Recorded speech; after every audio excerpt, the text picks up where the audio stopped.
राधा।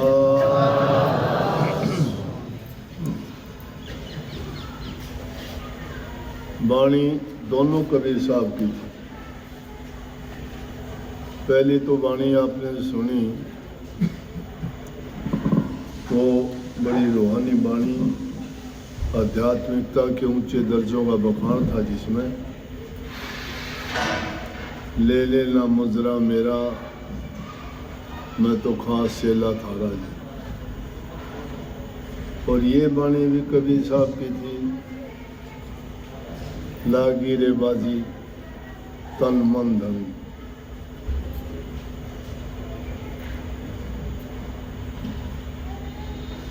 वो अलग वाणी थी, ये अलग। लेकिन जब तक तन मन धन की बाजी नहीं लगती, तब तक भक्ति का मार्ग जो इतना कठिन है, उस पर चलना सौखा नहीं है।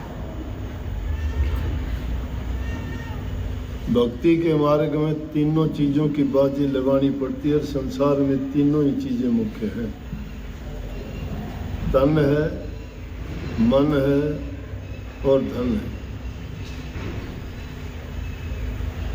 अगर धन की जरूरत है तो आदमी को शरीर के लिए है, धन होगा तो हर चीज सुलभ होगी उसके लिए। लेकिन धन नहीं होगा तो आदमी का मन व्यथित रहेगा, दुखी रहेगा। और मन दुखी होगा तो शरीर तो अपने आप ही दुखी हो जाएगा, आदमी आलसी हो जाएगा, शरीर उसका किसी काम करने में नहीं लगेगा। लेकिन यहाँ जो कबीर साहब ने बात कही है कि ये सारी चीज़ें हैं और सब के होते हुए जिस उद्देश्य के लिए इंसान का चोला मिला है, उसके लिए ये तीनों चीज़ दाव पे लगानी पड़ेगी। अगर भक्ति भगवान की करना चाहते हो, तन मन धन की बाजी लगानी पड़ेगी। लेकिन वो बाजी जो लगाओगे उसमें हार जीत नहीं है कोई, और अगर है भी तो दोनों में हित और फायदा तुम्हारा ही है। क्योंकि जब परमात्मा से ही हमने बाजी लगा ली, हार जाएंगे तो उसके हो गए और जीत गए तो वो हमारा हो गया। उद्देश्य तो हमारा उसको प्राप्त करना है, और दोनों ही तरीकों से वो हमारा हो जाता है। लेकिन उसमें ये कही है कि बाजी मांडी पीब शेर सर्वस दीन्या लाए। उसमें कही कि प्रभु के लिए जब बाजी लगाते हैं तो उसमें सर्वस अपना दाव पर लगा दिया। ये बाजी तो ऐसी है कि जब तीनों चीज लगा दी तो सर्वस हो गया। परंतु यहाँ इसे जीवन के संबंध में कबीर साहब ने कही कि 184 में घूमते घूमते उस चौपट जैसा खेल है कि वो पो पर आके अटक गई है शायद। कहते हैं कि जब चारों खानों में इंसान घूम फिर के आता है, जब कहीं शुभ कर्मों के कारण इंसान का चोला मिलता है। और इंसान का चोला मिलना यह है कि इस जीवन में अगर भक्ति करके अपना कल्याण कर जाता है तो पार हो जाता है, और जो अटक जाता है वो फिर 84 में चक्कर उसको काटना पड़ता है। लेकिन इन चीज़ों का भेद हमें मिलेगा कैसे, उसके लिए भी कबीर साहब ने वाणी के द्वारा सब व्याख्या करके बताया और कहा कि इसे जीव का कल्याण का रास्ता सतगुरु बताएगा। और सतगुरु जब मिल जाता है तो उसकी सारी व्याधि उपाधि और सब तकलीफ, दोष, पाप सब हट जाते हैं, कट जाते हैं।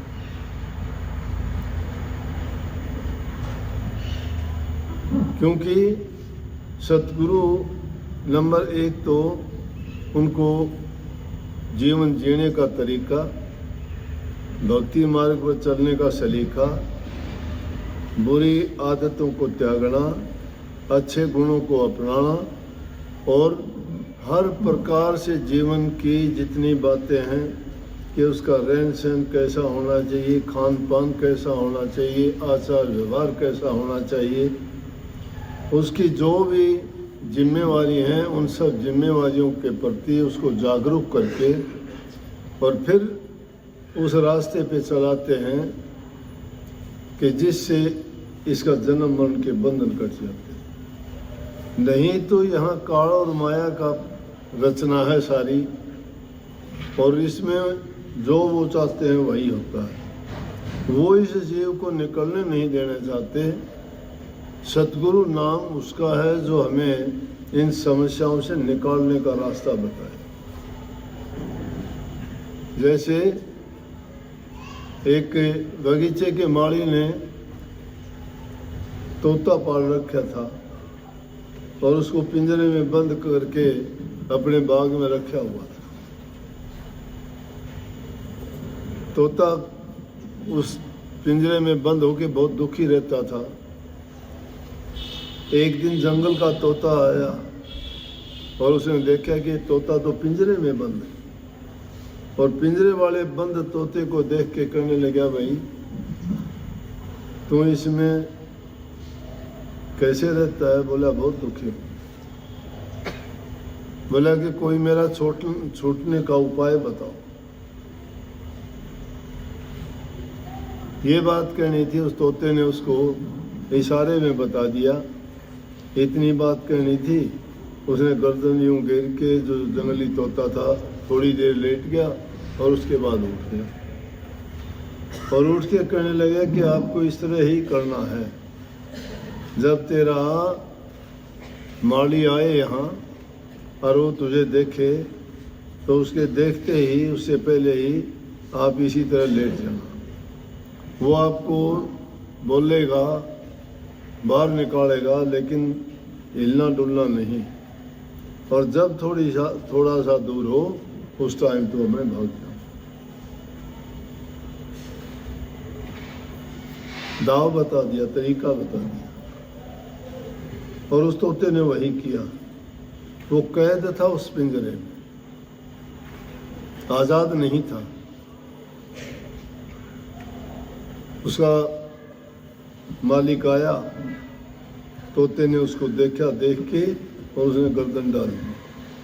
उसने उसको हिलाया डुलाया, बोला पहले तो रोजाना बोलता था उसके बोलते ही, लेकिन आज चुपचाप था। देखा तो पिंजरे में लेटा हुआ था। देखा उसने जिसकी तो गर्दन भी मुड़ी हुई है, बाहर निकाल के उसको रखते ही, और वो थोड़ा सा आज़ाद होते ही उड़ारी लेके भाग गया और जाके उस जंगली तोते से बोला कि तेरा बहुत बहुत शुक्र है, तूने मुझे इस कैद से निकाला। ये जीव भी संसार में काल और माया के पिंजरे में इसी तरह से कैद है, और ये सुखी नहीं है। ये तो इंसान को, ये जो एक नकली और दिखावा है इस जीवन का, जिन चीज़ों को पाके हम सोचते हैं कि हम बड़े सुखी हैं, वास्तविकता में अगर देखोगे तो सुखी कोई नहीं। लेकिन उसकी ओर ध्यान क्यों नहीं है? यही भ्रम है, यही माया जाल है, और यही काल का खेल है। उसको वो चीज़ याद आने ही नहीं देती कि खेल क्या है। दुनियादारी में चंद रोज का जीना है इंसान का, भरोसा कल का भी नहीं। जो काम हम रोजाना करते हैं, आगे तक की सोचते हैं, बरसों तक के हम मन में सपने देखते हैं, वो देखते ही देखते मिनटों में ही खत्म हो जाते हैं। पल का भरोसा नहीं होता है। संतों ने, महात्माओं ने संसार के जीवों को यही समझाने का प्रयास किया कि इन चीज़ों में फंस के, इन चीज़ों में पढ़ के हम सोचते हैं कि चीज़ें हमारे लिए हैं। ये रस आनंद दुनिया के कितने कितने उनके लिए हम उनको पाने के लिए, बनाने के लिए झूठ का सहारा लेते हैं, कपट करते हैं, लड़ाई झगड़े होते हैं, कितने पाप कर्म कर जाते हैं। लेकिन ये तक नहीं सोचते कि काल मुंह बाए खड़ा है, कब ग्रास बना लेगा पता ही नहीं है। लेकिन इंसान की हालत उस प्रकार से है जिस प्रकार से एक मेंढक था, सांप ने उसको मेंढक को पकड़ लिया और मेंढक को जब पकड़ लिया तो ये 1-2 मिनट या 5-10 मिनट में उसका अंत होने ही वाला था। सांप उसको निगल जाता, खत्म। लेकिन उसको पता था कि तो काल की गिरफ्त में है। काल की गिरफ्त में होते हुए ये था कि मौत तेरी नज़दीक आ गई है। मच्छर उड़ते हुए देखता है तो मच्छरों को खाता है, मरता मरता भी मच्छरों को खाता है। यही हालत इंसान ने अपनी बना रखी है। उम्र का आखिरी पड़ाव आ चुका होता है, उसके बावजूद भी ये सोचता है कि मैं ये करूं, मैं वो करूं, और अपनी उन आदतों को नहीं छोड़ता है। फिर भी उसको ये लगी रहती है, लेकिन जिसने हमें इतना सुंदर शरीर दिया, ये जीवन दिया, और इसी में हमें वो मौका मिला कि हम प्रभु की भक्ति करके जन्म मरण के चक्कर से छूट जाए, लेकिन उसको तो भुला दिया, एक पल के लिए भी याद नहीं करता। जिसने सब कुछ दिया, महापुरुषों ने फरमाया, जिसने हमें ये सुंदर शरीर दिया, हाथ दिए, पांव दिए, आंखें दी, बुद्धि दी, अब सब कुछ बड़े बड़े तोहफों से नवाजा इंसान को। नहीं तो दूसरे जीवों को देखो, 84 लाख के, वो किस किस ढंग से दुखी हैं। सुअर का जीवन क्या सुखी है, बिस्टा खा के पेट भरता है। सांप का जीवन क्या सुखी है, पेट के बल चलता है। जिराफ को क्या जीवन दिया है कि पानी तक नहीं पी सकता, गर्दन झुकाने के लिए उसको कितना कष्ट उठाना पड़ता है। हाथी का इतना बड़ा शरीर तो दे दिया, लेकिन क्या वो पीछे मुड़ के देख सकता है? किस किस को क्या क्या कहोगे? अगर देखा जाए तो एक दूसरे को ये जीव पूछना शुरू कर दें और देखना शुरू कर दें तो अपने आप को मानेगा कि मैं तो कुछ भी नहीं हूँ। इंसान उन सबको अच्छी तरह से जांचता है, देखता है। कोई तोते का हरा रंग देख के खुश होता है, कोई मोर की पंखों को, उसके रंग को देख के प्रसन्न होता है कि देखो कितना सुंदर पक्षी है। कैसी कैसी वो चीज़ें मिला, लेकिन उनसे जाके पूछ के देखोगे वो दुखी हैं अपने अपने उससे। उसको पंख कितनी लंबी देती, आंधी तूफान में दुखी रहता है मोर। और दूसरे जीव जंतु जितने हैं, किसी के लिए कुछ दुख है, किसी के लिए तो सुखी जब कोई नहीं है संसार में। और इंसान सब कुछ कर सकता है। सर्दी से बचने के लिए मकान बना दिया है, सर्दी से बचने के लिए कपड़े ओढ़ने पहनने सीख लिए, खाने पीने के लिए इसने अनेकों प्रकार के व्यंजन बना के खाता है जीभ के स्वाद के लिए। जो चीज़ की ज़रूरत है ये सारी चीज़ें सुलभ कर लेता है, और कोई जीव नहीं कर सकता। घास पर निर्वाह करने वाले घास खाते हैं, मिट्टी पर निर्वाह करने वाले मिट्टी खाते हैं, लेकिन इंसान तो हर चीज़ को क्या क्या बदल के और सब चीज़ों का इसको ये उपहार के रूप में मिला हुआ है। बुद्धि है, समझ है, अकल है, ज्ञान है, विवेक है, परंतु वो सब कुछ होते हुए बेवकूफ़ है। क्योंकि समझदार तो वो इंसान है कि जिसने प्रभु के नाम को लेके और भक्ति के मार्ग को अपना लिया और अपने जीवन को सफल करने का प्रयास किया। हम अपनी समझ से, अपनी अकल से चलते हैं, लेकिन हमारी अकल कुछ नहीं चलती। उसने लेख लिख रखा है जो हमने कर्म किए हैं, हर इंसान का कर्म का लेख लिखा हुआ है। वो उससे एक राई और एक तिल घटे इतना भी कम ज़्यादा कोई नहीं कर सकता, कोई पैदा नहीं दुनिया में ऐसा। जब ऐसा होना है ऐसा कर रखा है, लेकिन कर्म की आज़ादी दी गई है कि कर्म कोई भी करे उसको रोकने वाला कोई नहीं। लेकिन कर्म फल जो बन जाता है उसको भोगने वाला भी वही है, उसको भी बटाने वाला कोई नहीं है। दोष देना शुरू कर देते हैं, किसी की मृत्यु हो जाती है, पता नहीं क्या क्या बोलना शुरू कर देते हैं। ये नहीं सोचते कर्म उसका होगा, ये उतना ही लेख लिखवा के आया होगा, इसको अपने कर्म का परिणाम मिला है। लेकिन फिर भी आदमी अपना नहीं सोचता। रोज़ाना जुदा होते हुए लोगों को अपने से देखते हैं, फिर भी हम ये नहीं सोचते कि कल हमारी बारी है। बड़ी सुंदर बात कही किसी कवि ने कि माड़ी आवत देख के कलियां करें पुकार, फूली फूली चुन ली कल हमारी बार। माड़ी जब जाता है सुबह बगीचे के अंदर जाके क्या करता है, फूलों को तोड़ लेता है। लेकिन फूल बनने से कली बनती है, तो कली जब फूल को तोड़ते हुए देखते हैं तो कल्पना है कवि की, तो वो कली क्या कहती है कि आज तो फूले हुए जो फूल थे खिले हुए उनको तोड़ लिया, कल हम खिलेंगे तो हमें तोड़ लिया जाएगा। यही तो कीड़ी जैसा नाड़ है, बूढ़े बुजुर्ग हुए, उम्र का खत्म हो गए, आगे आने वाले कितनी पीढ़ियां बीत गई। लेकिन जो लोग नेक कर्म करके गए, भक्ति के काम करके गए, जिन्होंने सारे काम करते हुए प्रभु भक्ति की, ये नहीं है। संतों ने रास्ता इतना सुगम और सुलभ बना दिया कि कोई चीज़ छोड़ने की जरूरत नहीं। आराम से अपना जीवन जियो और जीने दो, किसी को दुख तकलीफ ना दो, क्योंकि जैसा कर्म करोगे वैसा उसका परिणाम बढ़ेगा। दूसरे को दुख दोगे तुम्हें भी दुख मिलेगा, दूसरे को सुख दोगे तुम्हें भी सुख मिलेगा। भक्ति करोगे तुम्हें मुक्ति मिलेगी।